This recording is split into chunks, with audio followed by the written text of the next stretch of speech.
안녕하세요, 청취자 여러분. 반갑습니다. 오늘 저희는 어쩌면 누구나 한 번쯤은 생각해 봤을 법한 질문인데요. 어떻게 살아야 할까? 특히 뭐랄까 삶의 끝이 보일 때 우리는 뭘 해야 하는가? 이런 좀 깊은 이야기를 나눠보려고 합니다. 네. 오늘 저희가 주로 살펴볼 거는 영화 이키루를 통해서 삶과 죽음, 그리고 진짜 사는 것의 의미가 뭘까? 이걸 탐구하는 어떤 유튜브 강연 내용이에요. 이키루 명작이죠. 네. 근데 이게 단순히 영화 이야기만 하는 건 아니고요. 그 김연자 씨 노래 아모르 파티나 또 엘리자베스 키블러 로스라는 죽음 연구가의 통찰, 그리고 시한부 삶을 실제 마주했던 분들 이야기까지 꽤 다채롭게 담겨 있더라고요. 흥미로운 접근인데요. 그래서 이 이야기들 속에서 청취자 여러분 삶에도 좀 울림을 줄 수 있는 그런 지혜를 함께 발견해 보면 좋겠습니다. 네, 좋습니다. 오늘 우리가 풀어가야 할 핵심 질문은 결국 이거겠죠. 어떻게 하면 그냥 숨 쉬고 존재하는 것, 이걸 넘어서 진정으로 살아있다고 느낄 수 있을까? 그렇죠. 그 살아있다는 느낌. 네. 오늘 다룰 내용들을 보면 되게 무기력하게 그냥 흘러가는 삶이랑 어떤 뚜렷한 목적을 가지고 능동적으로 참여하는 삶, 이 둘의 차이를 아주 극명하게 보여주거든요. 그 간극을 한번 같이 들여다보시죠. 좋습니다. 그럼 먼저 영화 이키루 주인공 와타나베 이야기부터 시작해볼까요? 정말 이분은 살아있지만 죽은 것 같은 공무원의 어떤 표본 같아요. 네, 맞아요. 영상에서도 그 영화 첫 장면을 되게 인상 깊게 다루던데요. 아무 감정 없이 그냥 서류에 도장만 쿵쿵 찍는 모습. 그러면서 내레이션이 나오죠. 그는 30년간 아무것도 하지 않았다. 그는 산 적이 없다. 와, 진짜 영혼 없는 기계처럼 느껴지더라고요. 그 장면이 참 상징적이죠. 특히 그 생기 넘치는 젊은 여직원 토요랑 비교가 되면서 와타나베의 그 공허함이 더 확 부각되잖아요. 맞아요, 토요. 토요는 막 웃고 농담도 하고 주변에 활기를 불어넣는 진짜 그야말로 살아있는 존재처럼 그려지죠. 어쩌면 이 시작 자체가 많은 현대인들이 겪는 문제, 그러니까 일상에 그냥 파묻혀서 삶의 의미나 활력을 잃어버리는 그런 상태를 정확히 보여주는 것 같아요. 바쁘긴 한데 그 안에 나는 없는 상태. 뭐 그런 걸까요? 그렇죠. 내가 뭘 위해 이러고 있나, 뭐 그런 생각들. 그러게요. 근데 와타나베의 무기력함이 그냥 개인적인 차원에 머무는 게 아니라 이게 또 사회적인 문제로까지 연결되는 장면도 나오잖아요. 그 아이들 놀이터 만들어달라는 민원. 네, 그 장면. 부서들을 막 뺑뺑이 돌리는 거예요. 시민과 갔다가 뭐 어디 갔다가 결국 제자리로 돌아오는. 와, 진짜 숨막히는 관료주의 현실을 보여주는데 저거 보면서 좀 답답했어요, 솔직히. 네, 그 장면은 단순하게 뭐 행정이 비효율적이다, 이걸 넘어서는 거죠. 그 시스템 자체가 어떻게 개인의 어떤 의지나 열정 같은 걸 꺾어버리고 무력하게 만드는가, 이걸 보여주는 날카로운 비판이라고 생각해요. 시스템의 문제. 네. 그리고 그 영상 자료에서도 언급하듯이 이 영화가 1952년, 그러니까 전쟁 직후의 혼란기에 만들어졌다는 걸 생각하면 더 놀라워요. 맞아요. 52년. 그런 시기에 개인의 어떤 실존적인 문제랑 사회 구조의 병폐를 이렇게 딱 연결지어서 통찰했다는 점, 이게 정말 시대를 앞서갔다고 평가받는 이유인 거죠. 그러게요. 그러던 와타나베에게 진짜 결정적인 변화의 계기가 오죠. 바로 위암 말기 진단. 네, 인생의 전환점이죠. 병원에서 우연히 듣게 된 다른 환자 증상 이야기가 자기 얘기랑 너무 똑같다는 걸 깨닫고 엄청난 충격을 받잖아요. 근데 또 의사는 직접 암이라고 말을 안 해줘요. 그렇죠. 가벼운 위궤양이다, 뭐 맛있는 거 드세요, 이러죠. 네. 당시에는 암 선고가 거의 뭐 사형 선고처럼 받아들여져서 의사들이 직접 알리기를 좀 꺼렸다고 그런 시대적 배경 설명도 나오더라고요. 네, 맞아요. 그래서 그 간접적인 선고가 오히려 더 큰 충격이었을 수도 있어요. 그 순간 와타나 등은 자기 지난 30년이 그냥 텅 비어 있었다, 이걸 아주 뼈저리게 깨닫게 되는 거죠. 여기서 이제 엘리자베스 퀴블러 로스의 통찰이 중요하게 연결됩니다. 평생 죽음을 연구한 정신과 의사잖아요, 이분이. 네. 퀴블러 로스. 네, 그녀가 보기에 사람들은 죽음과 딱 직면했을 때 비로소 나는 누구인가, 내 삶은 뭐였지? 이런 근본적인 질문을 던지기 시작한다는 거예요. 어떻게 보면 자기 자신을 이해하려는 생애 첫 어떤 진지한 시도일 수 있다는 거죠. 죽음 앞에서야 비로소. 그 퀴블러 로스의 책 인생 수업에 나오는 사례들도 되게 인상 깊었어요. 죽음을 앞둔 사람들이 어떻게 변하는지, 네, 여러 이야기가 있죠. 뭐 사업가 조지는 남은 시간 친구들하고 즐겁게 보내기로 결심하고 또 9살 소녀는 죽음을 그냥 담담하게 받아들이면서 행복하게 지냈다고 하고요. 또 제프라는 남성은 병이랑 싸우는 걸 멈추고 평화를 택했고 그 모리와 함께한 화요일에 모리 슈워츠 교수님, 이분도 남은 시간을 관계나 의미에 집중하면서 아주 충만하게 보냈다고 하잖아요. 방식은 다 다른데 뭔가 중요한 변화가 일어난다는 공통점이네요. 맞습니다. 반응은 정말 제각각이지만 핵심은 관점의 전환인 것 같아요. 죽음이라는 그 극한 상황이 삶의 어떤 피상적인 것들을 싹 걷어내고 진짜 중요한 가치가 뭔지, 우선순위를 어떻게 둬야 할지 이걸 돌아보게 만드는 아주 강력한 계기가 된다는 거죠. 큐블러-로스는 삶 자체가 기회이고 아름다움이고 놀이라고까지 표현하면서 우리가 겪는 사랑, 관계, 상실, 두려움, 용서, 행복 같은 모든 경험들이 성장을 위한 아주 귀한 배움이다. 이렇게 강조했어요. 그렇군요. 하지만 와타나베가 처음 선택한 길은 좀 달랐어요. 이런 깨달음보다는 도피였죠. 네, 맞아요. 일단 도망치고 보죠. 평생 처음으로 결근하고 모아둔 돈 다 찾아가지고 술집으로 가잖아요. 거기서 만난 어떤 소설가 안내로 술, 도박, 유흥 이런 쾌락을 통해서 죽음의 공포랑 삶의 공허함을 좀 잊어보려고 하죠. 특히 그 술집에서 곤도라의 노래 부르는 장면. 인생은 짧으니 사랑하라 아가씨. 와, 이거 정말 잊을 수가 없어요. 막 신나게 노는 분위기인데 그 슬픔과 절망이 너무 절절하게 느껴져서 주변 사람들까지 막 숙연하게 만들잖아요. 네, 그 장면은 정말 와타나베의 내면을 아주 깊숙이 보여주는 명장면이죠. 근데 스트립쇼까지 보면서 쾌락의 끝까지 가보지만 결국 남는 건 더 큰 허무한 뽕이에요. 그렇죠. 소설가한테 이게 전부인가? 이렇게 묻는 듯한 그 표정에서 알 수 있죠. 그럼 이게 왜 효과가 없었을까요? 그 소설가의 대사. 불행은 인견에게 진실을 알려준다. 당신 위암이 당신 인생에 눈을 뜨게 해준 거다. 이 말에 좀 힌트가 있는 것 같아요. 아, 불행이 눈을 뜨게 해준다. 네. 쾌락은 그냥 잠깐의 마취자는 될 수 있어도 그 삶의 의미 부재라는 근본적인 상처 자체를 치유해주지는 못하는 거죠. 영성에서 언급된 코미디언 김영군 씨 일화도 약간 비슷한 맥락 같아요. 죽음을 앞두고 왜 그렇게 심각하게만 살았을까 후회했다는 이야기요. 아, 네. 그 이야기도 나왔죠. 네. 삶이 되게 다채로운 건데 너무 한 가지 모습에만 갇혀 살았던 게 아닌가 이런 후회. 그러니까 즐거움 자체가 나쁜 건 아니지만 너무 찰나적인 쾌락만 쏟는 걸로는 진정한 만족을 얻기 어렵다. 이런 메시지 같아요. 바로 그 지점에서 아모르 파티, 그러니까 운명애라는 개념이 등장합니다. 이게 그냥 파티 즐기자 이런 뜻이 아니고 니체 철학에서 나온 아주 깊은 의미를 담고 있는 거죠. 네, 운명에 자신의 운명, 설령 그게 고통이나 어려움이라 할지라도 그걸 피하거나 저주하는 대신에 그냥 있는 그대로 긍정하고 사랑하라는 태도, 이걸 말하는 겁니다. 그 김연자 씨 노래 아모르 파티 가사가 이 철학을 진짜 잘 담아낸 것 같아요. 영상에서도 가사를 하나하나 짚어주던데 산다는 게 다 그런 거지. 누구나 빈손으로 와. 소설 같은 한 편의 얘기들을 세상에 뿌리며 살지. 자신에게 실망하지 마. 인생은 지금이야. 이런 구절들요. 네, 맞아요. 가사가 참 좋죠. 이건 와타나베가 처음에 느꼈던 절망이나 아니면 그 쾌락을 통한 도피랑은 완전히 다른 접근 방식인데요. 정확합니다. 아모르 파티는 절대 그냥 수동적인 체념이 아니에요. 오히려 주어진 현실을 딱 딛고 일어서는 아주 능동적인 수용이고 또 긍정적인 행동으로 나아가는 원동력이 되는 거죠. 능동적인 수용. 네, 그 자료에서는 긍정이 사랑에서 오고 부정은 두려움에서 온다. 이렇게 연결짓더라고요. 사랑과 두려움. 네, 아모르 파티는 그 두려움을 넘어서 어려움 속에서도 그래도 인생은 계속되고 지금 이 순간이 중요해. 이런 마음으로 오늘 내가 할 수 있는 일을 찾아서 나서게 하는 그런 철학인 거예요.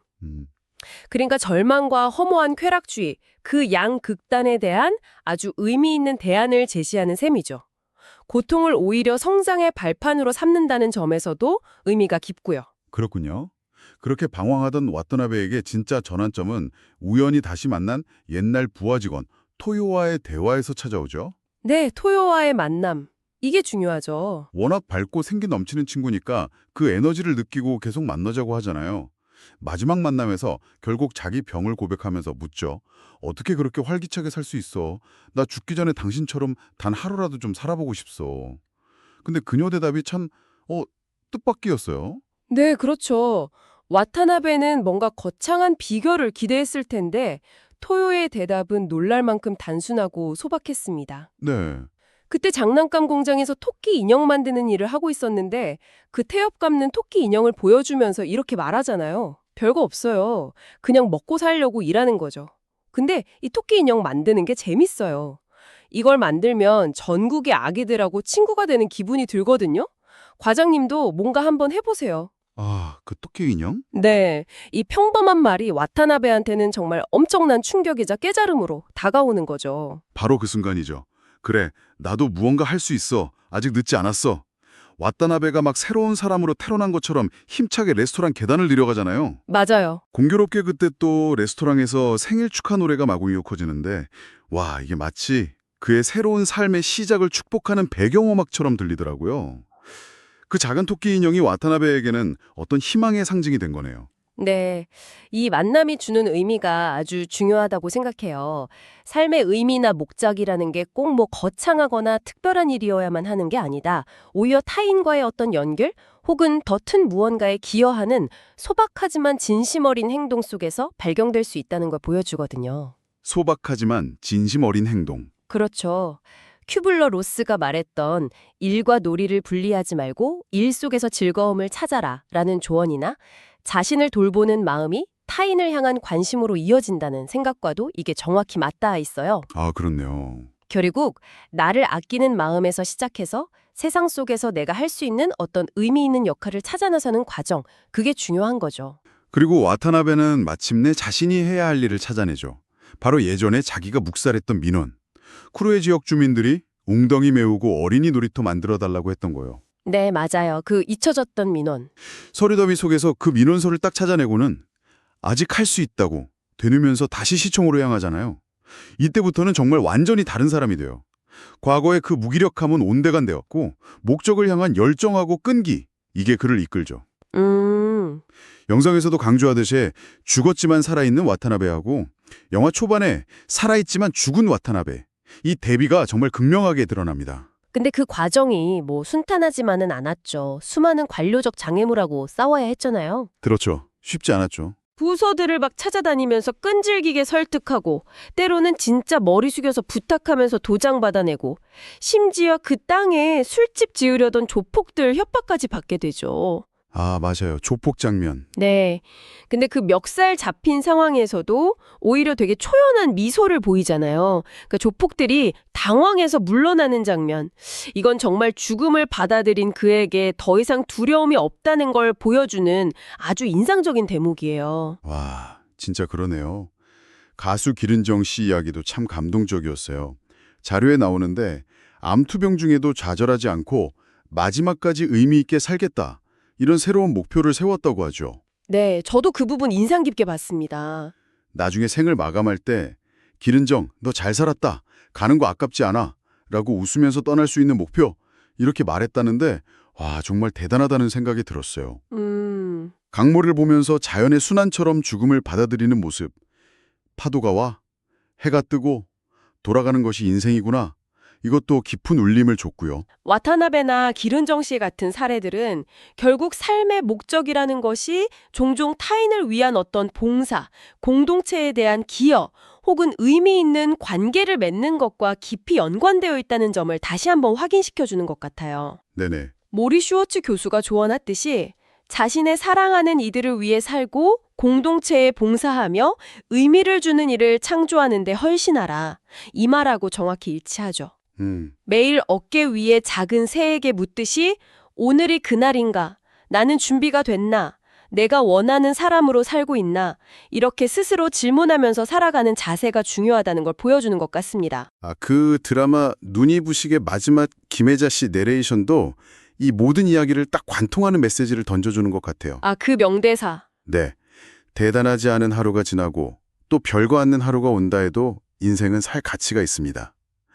후회만 가득한 과거와 불안하기만 한 미래 때문에 지금을 망치지 마세요. 오늘을 살아가세요. 결국 이 모든 이야기가 우리한테 말하는 건 진정한 삶이란 주어진 현실과 시간 속에서 능동적으로 의미를 찾아 나서는 과정, 그 자체라는 거 아닐까요? 정확합니다. 그냥 수동적으로 시간을 흘려보내는 게 아니라 그 아모르 파티의 정신처럼 자신의 삶을 긍정하고 지금 여기에서 내가 할 수 있는 구체적인 행동, 또 관계 맺음 이런 걸 통해서 하루하루를 충실히 채워나가는 것, 그것이야말로 진짜 살아있음의 증거다. 이런 거죠. 영화는 와타나베가 죽고 나서 5개월 후 그의 장례식 장면으로 건너뜁니다. 이른바 점프컷 기법이라고 하죠. 네, 갑자기 시간이 확 흐르죠. 장례식장에서 동료 공무원들은 그의 갑작스러운 변화와 죽음에 대해서 이러쿵저러쿵 말을 나눠요. 왜 그렇게 놀이터 건설에 집착했는지 이해를 못하고 여자 문제나 아들과의 불화 때문일 거다 이렇게 오해하기도 하고요. 네, 자기들끼리 추측만 하죠. 바로 그때 쿠로의 지역 주민들이 장례식장을 찾아와서 영정 앞에서 정말 진심으로 슬퍼하면서 우열하잖아요. 와타나베가 지난 5개월 동안 자기들을 위해서 얼마나 헌신적으로 노력했는지, 같이 웅덩이 메우고 관료들하고 싸우면서 놀이터 만들려고 동고동락했던 그 시간들을 회상하면서 막 눈물 짓죠. 그 장면 정말 감동적이죠. 그 주민들의 순수한 슬픔이 와타나베 공을 가로채서 자기 치적으로 포장하려는 그 부시장의 위선적인 모습하고 아주 극명한 대조를 이루잖아요. 맞아요. 너무 대비됐어요. 그리고 주민들 이야기를 통해서 동료들은 비로소 진실을 알게 되죠. 와타나베가 위암 말기 시한부 삶을 살고 있었다는 걸. 네, 그제야 퍼즐이 맞춰지는 거죠. 나는 남을 원망할 시간이 없어. 나에겐 그럴 시간이 없다. 이런 말을 자주 했다는 증언들도 나오고 그가 얼마나 필사적으로 놀이터 건설에 매달렸는지를 뒤늦게 깨닫는 거예요. 그래서 그의 진심을 알게 된 동료들이 부시장의 행동에 막 분개하면서 외치잖아요. 우리는 저렇게 살지 말자. 와타나베 씨처럼 시민을 위해 살자. 그렇죠. 그 순간만큼은 다들 진심이었을 거예요. 이 장례식 장면은 한 사람의 진심 어린 행동이 공식적인 인정과는 별개로 그가 관계 맺었던 사람들에게 얼마나 깊고 강력한 영향을 미칠 수 있는지를 보여주는 아주 감동적인 대목이에요. 네네. 근데 동시에 변화라는 게 또 얼마나 어려운가 이걸 아주 현실적으로 보여주기도 하죠. 맞아요. 그 부분. 그렇게 뜨겁게 다짐했던 동료들이 술 깨고 일상으로 돌아가니까 금세 예전의 그 무기력한 관료로 돌아가 버리잖아요. 다시 그냥 도장만 찍는 기계적인 모습으로. 좀 씁쓸하기도 하고요. 네, 진짜 씁쓸했어요. 하지만 거기서 그냥 끝나는 게 아니라는 점이 또 중요하죠. 동료들 중에 단 한 사람은 달랐어요. 네, 그 한 사람. 그는 예전처럼 돌아간 동료들 모습에 실망하고 분개하다가 결국 혼자 와타나베가 만든 놀이터를 찾아가잖아요. 다리 위에서 아이들이 막 신나게 뛰어노는 그 공원을 물끄러미 바라보는 그의 모습에서 어떤 작은 희망 같은 걸 보게 되죠. 맞습니다. 모두가 변하지는 않았고 시스템은 그대로일지도 모르죠. 하지만 와타나베의 노력이 완전히 헛된 것만은 아니었다는 증거예요. 그의 삶이 남긴 어떤 의미와 영향력이 적어도 한 사람에게는 전달되었고 그 작은 변화가 또 다른 변화의 시작이 될 수도 있다는 걸 암시하는 거죠. 여기서 이런 질문을 던져볼 수 있을 것 같아요. 비록 세상 전체를 바꾸지는 못하더라도 한 사람의 진심 어린 노력이 갖는 의미는 과연 무엇일까? 그 질문에 대한 답으로 영상 말미에 인용된 미국 사상가 랄프 waldo 에머슨의 말이 딱 맞는 것 같아요. 내가 태어나기 전보다 세상을 조금이라도 살기 좋은 곳으로 만들어 놓고 떠나는 것. 이것이 바로 성공이다. 네, 그 말. 이 기준으로 본다면 와타나베는 분명히 성공한 삶을 산 거죠. 눈 내리는 밤에 그 완성된 놀이터 그네에 앉아서 조용히 곤돌라의 노래를 부르면서 평화롭게 마지막 순간을 맞는 그의 모습은 마침내 진정한 삶의 의미를 찾고 충만하게 살다 간 한 인간의 깊은 여운을 남기는 것 같습니다. 네, 정말 그렇죠. 오늘 저희는 영화 이키르 속 와타나베 여정을 통해서 좀 무의미하게 존재하던 삶에서 죽음과 직면하고 또 의미를 찾아 헤매던 방황의 시간을 거쳐서 마침내 행동과 관계 속에서 삶의 목적을 발견하고 실천하는 그 과정을 함께 따라가 봤습니다. 네. 아모르 파티의 철학이나 퀴볼러 로스의 통찰, 또 기른정 씨 이야기 같은 다양한 내용을 통해 우리가 발견한 핵심은 어쩌면 이거 아닐까 싶어요. 진정한 삶이란 게 거창한 무언가가 아니라 주어진 현실 속에서 능동적으로 의미를 부여하고 작더라도 구체적인 행동으로 오늘을 살아내는 과정 그 자체다. 청취자 여러분께는 이 이야기들이 어떻게 다가오셨는지 궁금하네요. 마지막으로 오늘 살펴본 이야기들에서 영감을 받아서 이런 질문을 한번 던져보고 싶습니다. 큐블러로스는 죽음 앞에서야 비로소 나는 누구인가를 묻는다고 했잖아요. 네. 근데 어쩌면 그 질문에 더해서 와타나베가 놀이터를 만들고 토요가 토끼 인형 만들면서 기쁨을 느꼈듯이 바로 오늘, 지금 이 순간의 나를 진정으로 살아있다고 느끼게 해줄 나만의 작은 공원 혹은 토끼 인형은 뭘까?